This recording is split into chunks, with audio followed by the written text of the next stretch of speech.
A design sprint or a product sprint isn't necessarily a whole series of small iterative designs that you do throughout a particular project. It's actually more of a strategic engagement at the front of an implementation project, where instead of jumping in and beginning to code and not really knowing, well, what's the end vision, what are the objectives, what are we actually trying to solve, right? So you spend the requisite time up front getting insights from users, understanding who's using your product, and then taking a step back and thinking through, okay, what's the type of experience I want that particular persona to have? What are the steps in the flow? And then what does it need to look like visually? That's the UI part of it. The first part I just mentioned was the UX part of it, while also understanding what is it really going to cost to build this. The misstep would be, I'm just going to get started. I don't really know the budget, or I think, in air quotes, this isn't that hard. It's only going to take 6 months to do something.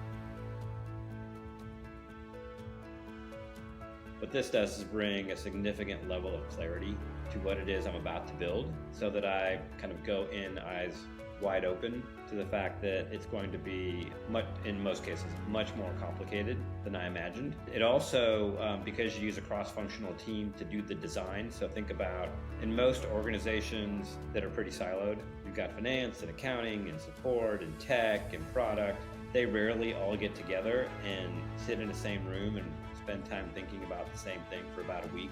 So when you do that, you have this cross-functional team that all comes at a product typically from a different perspective. Support's the one answering phone calls, so they've got a perspective. Design's the one that wants to make a great UI that will melt your face, right? That you think is amazing. Finance only cares about how much money you're making. So when you bring all those together, you get a really interesting group of folks that end up providing insights into how the product is used and how it's thought about. There's really two key benefits. One, you get a better product because you get multiple perspectives.